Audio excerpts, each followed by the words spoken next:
पंचाल और संकल्प का विद्यालय। नमस्कार दोस्तों, आज हम एक बहुत ही खास कहानी सुनेंगे जो महाभारत के उन पन्नों से जुड़ी है जहां एक राज्य सिर्फ तलवार और धनुष से ही नहीं बल्कि ज्ञान और नैतिकता से भी मजबूत होता है। इस कहानी के मुख्य किरदार हैं द्रुपद, द्रौपदी और धृष्टद्युम्न। ये तीनों सिर्फ एक परिवार के सदस्य नहीं बल्कि पंचाल राज्य की आत्मा और उसकी नींव हैं। कहानी की शुरुआत होती है उस समय से जब महाभारत के युग में धर्म और अधर्म के बीच लड़ाई अपने चरम पर थी। द्रुपद जो पंचाल के राजा थे, उन्हें न सिर्फ एक शक्तिशाली शासक के रूप में जाना जाता था बल्कि एक ऐसे नेता के रूप में भी जिन्होंने अपने राज्य को न्याय और सत्य के रास्ते पर चलाना चाहा। द्रुपद का मानना था कि एक राज्य केवल सेना से नहीं बल्कि अपने नागरिकों के चरित्र और संकल्प से मजबूत होता है। अब द्रौपदी और धृष्टद्युम्न की बात करें। द्रौपदी जो द्रुपद की पुत्री थी, वे न केवल एक राजकुमारी थीं बल्कि वे उस संकल्प की प्रतिमा थीं जो हर इंसान को अपने धर्म के लिए खड़ा होने की ताकत देती है। धृष्टद्युम्न उनके भाई एक योद्धा थे, लेकिन उनसे भी ज्यादा महत्वपूर्ण था उनका दृढ़ निश्चय, एक ऐसा निश्चय जो हर मुश्किल घड़ी में न्याय का साथ देता हो। दोस्तों, पंचाल में एक ऐसा विद्यालय था जिसे हम संकल्प का विद्यालय कह सकते हैं। ये कोई साधारण स्कूल नहीं था जहां सिर्फ हथियार चलाना सिखाया जाता हो, बल्कि वहां न्याय, धैर्य और नैतिकता की शिक्षा दी जाती थी। क्यों?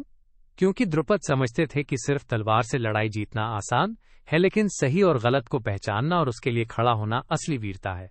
हमारे आज के समाज में भी ये बात उतनी ही सच है।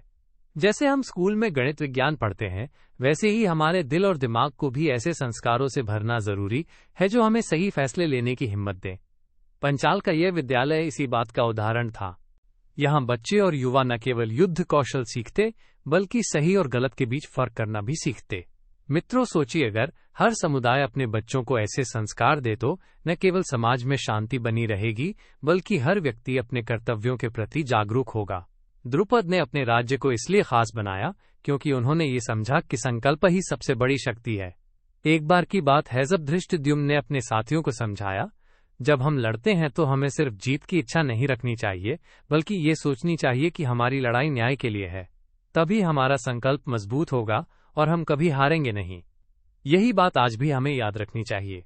तो इस तरह पंचाल का राज्य एक ऐसी जगह बना जहां प्रशिक्षण सिर्फ बाहरी युद्ध के लिए नहीं बल्कि आंतरिक संघर्ष और नैतिक लड़ाई के लिए भी दिया जाता था।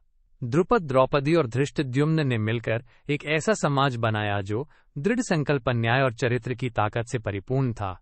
अंत में आपसे एक सवाल, क्या हम अपने जीवन में भी ऐसे संकल्प और नैतिकता को महत्व देते हैं? क्या हम अपने बच्चों को भी ऐसे संस्कार देते हैं जो उन्हें सही और गलत की पहचान कर सकें? पंचाल की कहानी हमें यही सिखाती है कि शिक्षा केवल किताबों तक सीमित नहीं होनी चाहिए बल्कि उसे जीवन और चरित्र के लिए भी होना चाहिए। दोस्तों, आज की कहानी यहीं समाप्त होती है। अगली बार फिर मिलेंगे महाभारत की किसी नई रोमांचक और ज्ञानवर्धक कहानी के साथ। तब तक के लिए अपने संकल्प को मजबूत रखें और न्याय के रास्ते पर चलें। धन्यवाद।